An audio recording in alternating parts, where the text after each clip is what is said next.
This passage was on the law and economics, and it said that the law and economics approach worked for the powerful, and it believed in competition in the market. So let's look at the passage a little more in detail. This was a difficult passage. Now, normally when you get a difficult passage, and if that is the first one in the test, what do?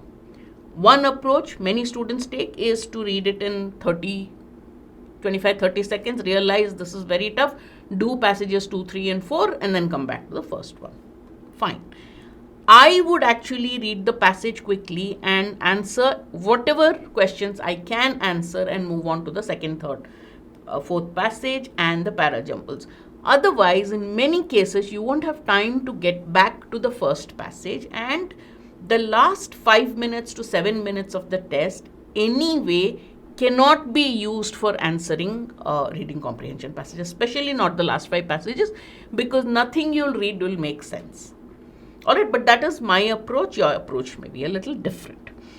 The genius of law and economics, whose influence in legal institutions became really ascendant in the 1970s, was to resuscitate the key elements of the Lochner era approach, but to clothe them in connection to a supposedly objective and neutral social science.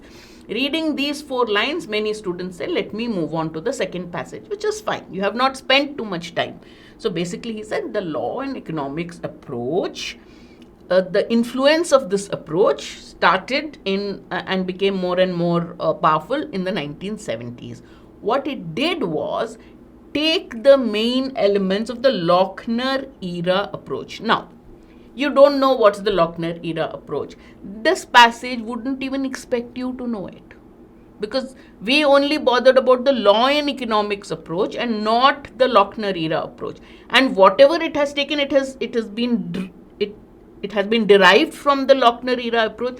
So you can draw a few conclusions about draw a few inferences about the Lochner era approach based on what has been given here. More than that, don't let it bother you. Your lack of knowledge of the Lochner era approach, don't let it bother you. But when you have time after the test, do look it up. It increases your knowledge, and also it will help you feel better next time you come across that expression. So what did it do? It took certain elements of the Lochner era approach, clothed it, covered it, made it look different, packed it in connection to a supposedly objective and neutral social science. So they took these elements and they said, this is neutral and objective social science, whatever the approach, the rules they gave, rather than to a particular political and moral vision. They said, look, so basically, let me tell you that the Lochner era approach, the Supreme Court, the court used to strike off a lot of economic policies saying this is not right. And so it decided which economic policies were good. So here what did it do? It said, listen, we are not being guided by any political or moral vision. We are neutral, and based on our neutrality, we have chosen certain elements of law and economics, which is good for the society. The law and economics approach obscured its own activism on behalf of the powerful. It said it's neutral, and in this way it covered up its leaning towards the powerful. So what's the author saying here? Simplify it in your own words, that the law and economics approach was actively doing things, was bringing about changes, but made it look as if it's neutral, while it actually worked on behalf of the powerful. Clear? The political projects of dismantling public rights over markets, diminishing working people's influence by attacking unions, delegitimizing the social provisions of the welfare state, all drew upon the law and economics movement. So what can you infer from here? The law and economics movement, its rules were such that it managed to do all this.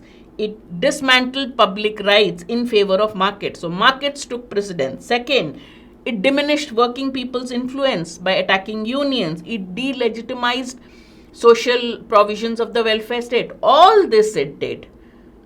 All this was done under this so-called approach, using this so-called approach. Following neoclassical economic theory, law and economics suggested that society's resources are best allocated by permitting competition to set prices. So what was its first principle? Society's resources are best allocated when you allow the competition to set prices. Competition was what its focus was. Market ordering through legislatures or workers' organizations interferes with this optimal natural process. Competition is the natural process supported by this approach, and it said that allowing legislatures and worker organizations to order market was against this natural process. So they were in favor of competition. They were against intervention through legislature or working organizations through ordering markets. They said, let competition take over the structure of the market. Few other social scientists believe this. Now, this approach that competition should be given a free rein, legislatures and workers' unions should not order markets, this approach found very few supporters among social scientists, and growing number of economists do not believe it either. So it did not get the approach. Social scientists don't support it, and nor do economists.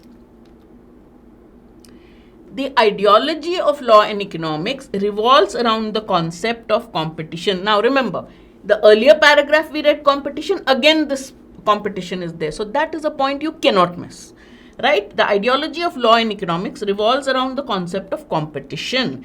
It suggests to the world that this is the main value it seeks to promote, thus also seeking to limit governmental intervention with that process.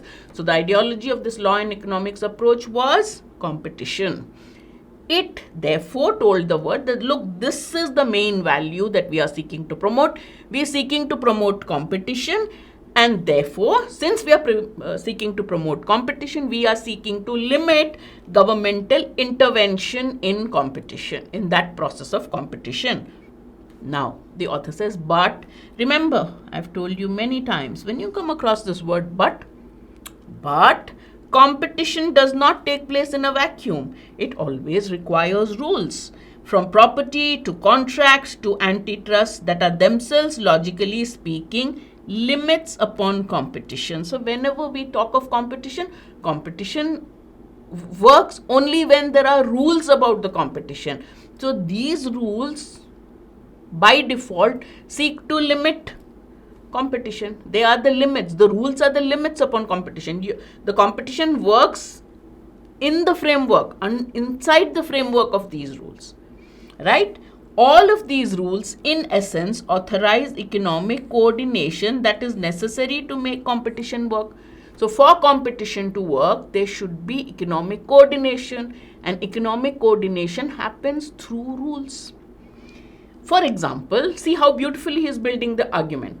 For example, property rights authorize control over economic activity to the extent of their bounds. A contract too is a form of economic coordination. Now he's telling you how economic coordination is what allows competition to function.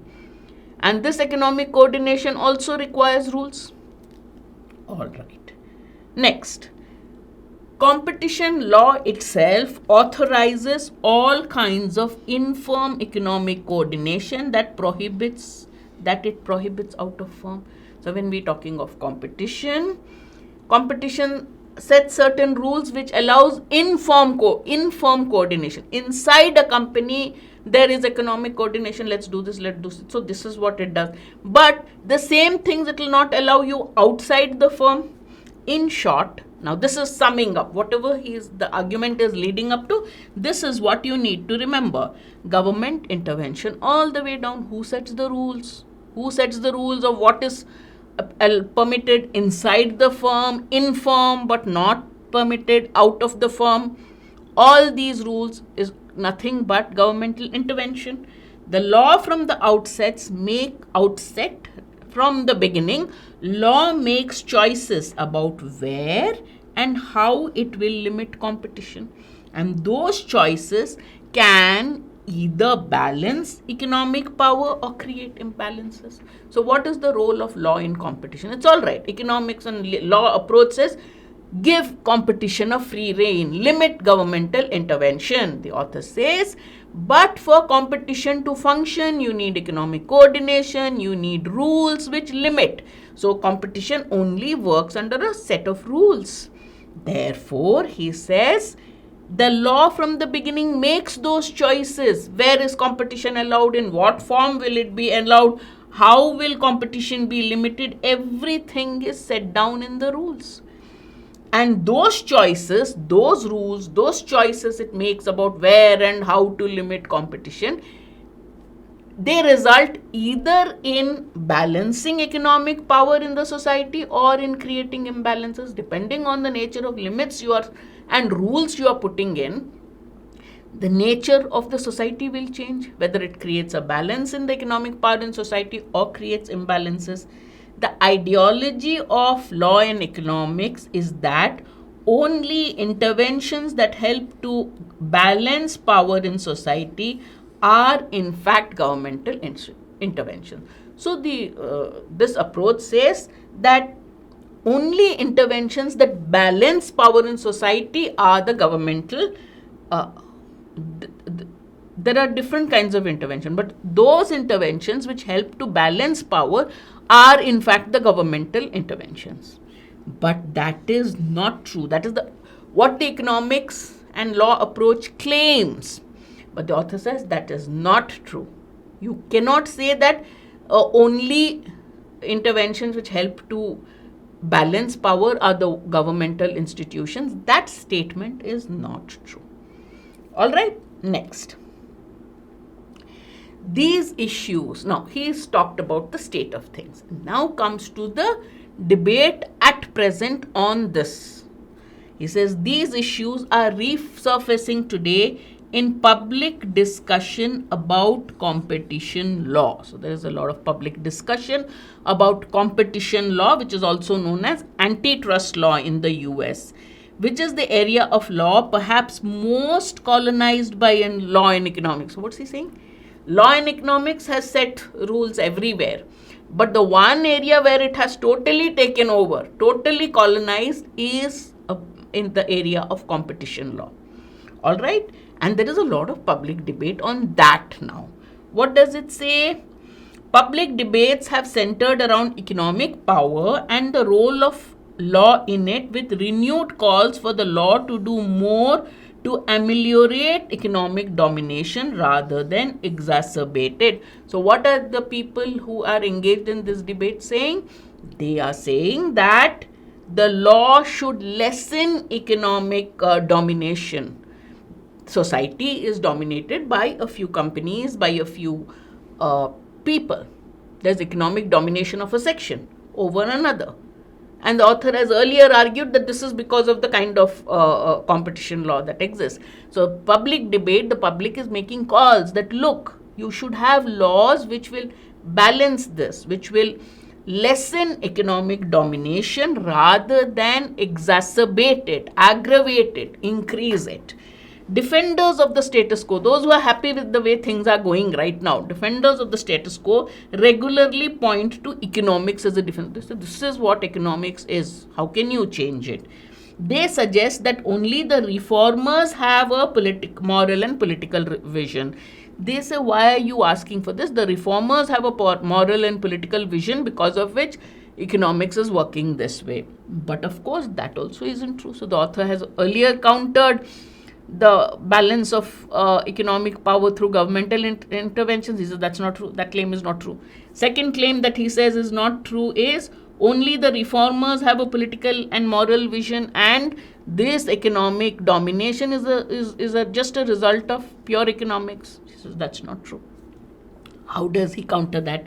Just as law and economics does generally, the current framework of antitrust law chooses certain legal rules over others and takes them to define the market. So now, when you look at competition law, he says the same thing has happened. The law and economics approach, it chooses certain rules over others. It says, this should be the rule. And it picks and chooses the rules on competition that it wants to put in place. Competition law makes the affirmative decision to organize economic coordination primarily through traditional capitalist firms. So competition law also makes this conscious effort and decision to organize economic coordination. It does organize economic coordination. That's how competition works. But this economic coordination, it does through traditional capitalist firms rather than through alternative firms. So it's doing this through traditional capitalist firms. It's not choosing alternative firms. What are those alternative firms? Let's see. These alternatives might include looser forms of producer associations that are more dispersed in ownership and more democratic in decision making, but the current competition law does not take them into account. It is preferring the traditional capitalist firms. These choices in choosing the laws, in making choices on what defines competition, what defines market, these choices are fundamental to the policy prescriptions made by the law and economics approach. Again, we find ourselves with a choice that is necessarily moral and political. On what basis do you make a choice? On the basis of your moral and political leanings.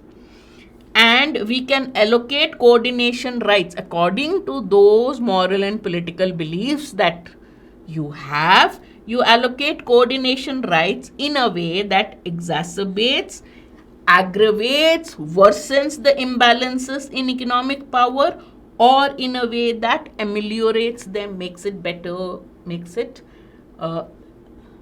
decreases it, lessens it, makes it more bearable. So either the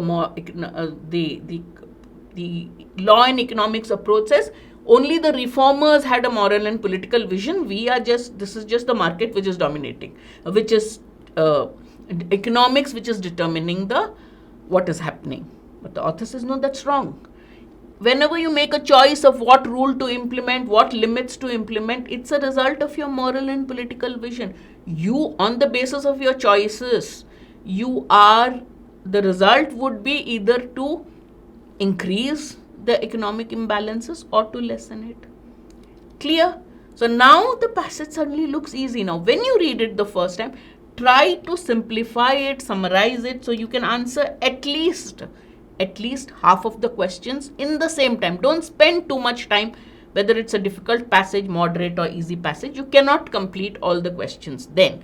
And since the parajumbles and parasummary and odd one out are right at the end of the exam, you end up missing a theta question, which is not advisable, not very smart to do.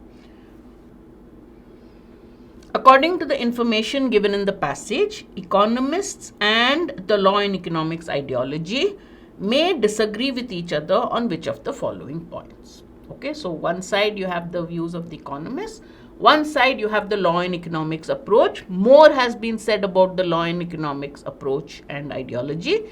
So based on that, we have to see which one is an area on which both will disagree or may disagree.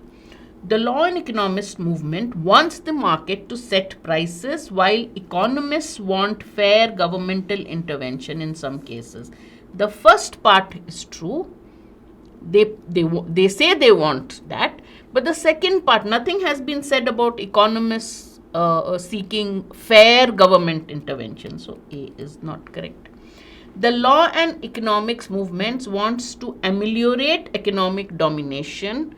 The public debate people wanted that. Law and economics people do not really seek to ameliorate economic domination. In fact, at a point in the passage, he's saying they're working for the powerful rather than exacerbate it, while the economists want the market to allocate wealth.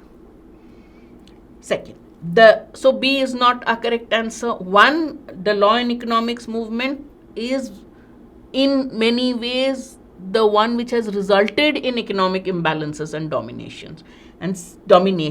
Second, it has not mentioned that economists want the market to allocate wealth. Nothing has been said about that. So A and B are not correct. Third, law and economist ideology believes that competition is the best way to set prices. True. while many economists don't believe so. Seems to be true. Let us check the passage and find out. Before that, let's look at option D and then we'll refer to the passage. The law and economist movement has a moral and political vision which is absent in the case of economists. Did it say that economists don't have a moral and political vision? No. So what has happened is A, B and D, part of the answer is according to the information given in the passage, but the other part is out of scope of the passage, not mentioned. So A, B and D are out, which makes C by default the correct answer, but let's confirm it once. Let's go back to the part of the passage and see. We know that law and economics approach is in favor of competition. That we know. But economists do not believe so. Let's confirm. Alright, look at this passage. Paragraph. Following neoclassical economic theory, law and economics suggested that society's resources are best allocated by permitting competition to set prices. So the first part of my answer is correct. Market ordering through workers' organizations interferes with this natural process. Few social scientists believe it, and a growing number of economists do not believe it either. So this is where they differ. The law and economics approach wants competition to set prices. Economists don't agree with it. Therefore, I know that the answer option I have chosen is correct.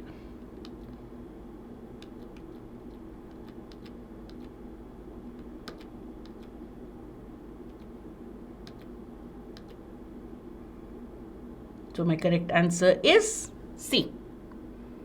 Clear?